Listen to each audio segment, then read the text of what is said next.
what the roof actually would look like, it all depends on where you cut through. So that part I'm going to show you in more details later on. I don't want to give you everything at the same time. But what you will see here, as I explained, if you cut through at this portion here and you're looking down, you will see your rafters coming down here.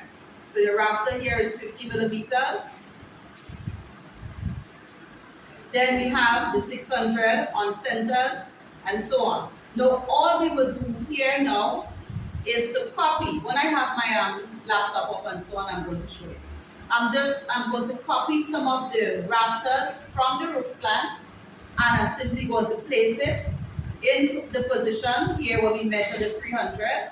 So I'll have my first rafter and the second rafter and so on. So in that case, I don't have to offset 600 on center, 600, 600, and then do 25, 25, 25. That would be longer. So we just copy some from the roof plan, and then we can place them within the space here. Some of the rafters will be longer, but we just trim off the portion at the top that we don't need. So we'll do this when I have my computer. But persons who have a gable roof, you can go ahead and offset. This distance here is 300 from the building. From here, 300 from the building. So this part will be the eave. This part here will be the eave. Look at the side, the heights that you offset your distance at, and then we are going to place this at this height on top of the roof. Persons who cut through the hip roof. Now the same will apply. So let me put, same thing will apply. So we have the building. This is my external wall, my internal wall, and so on and so forth. So if I'm doing the roof for this here, the slope of the roof remains the same. So the slope is 30 degrees. So I'm going to do my 30 degrees here, and I'm going to do my 30 degrees here as well. Now whatever the distance is that I offset here, I'm going to offset that distance upwards, so that this now will certainly stop here. So wherever I cut through, right? So when I cut through here or when I cut through here, I'm going to offset that distance. It will stop from there, and then that line is going to come across and meet with this here.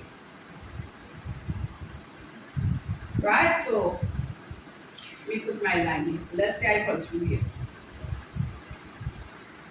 I'm taking that distance here. I'm offsetting that distance upward. So if my distance here was 2000, I am offsetting 2000.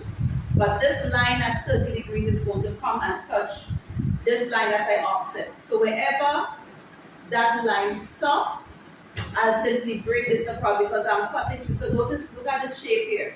That same shape you see here. One here, straight here, which will be straight here, and then slanted, which will be slanted. So because of where you cut through, the height would not be the same as in elevation. It all depends on where you cut your building. So if I cut my building at this portion here, so I cut through here, this line is what we see here, which is this line. This slanted line, which comes down here, which is this. And this line here, which comes down here, which is this.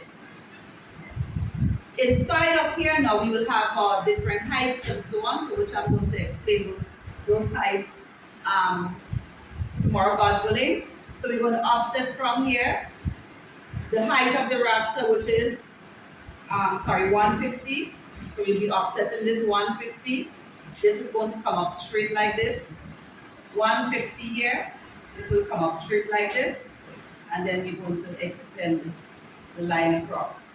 Your eave is 300. So we're going to offset from the building here 300. Then we're going to trim. We're going to offset from here 300. And then we are going to trim. So we have this rafter. If I take this right, so if I cut through my building across here, I should see this slanted, which is this. The height here, which will be this rafter here. This height, which will be this rafter in here. And then you will have your rafters, which would look like this.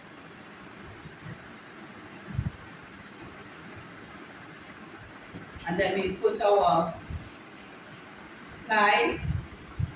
So you have a ply pattern, which you want to see, because you must place ply on top of your rafters.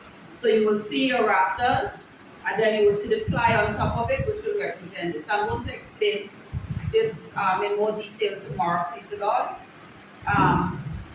So at least you'll be able to understand what you actually see.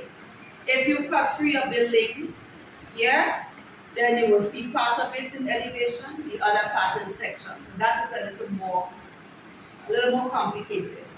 So I will need to do this using my computer so that I can follow, you'll be able to follow from my drawing, and then in turn you will do it on yours so that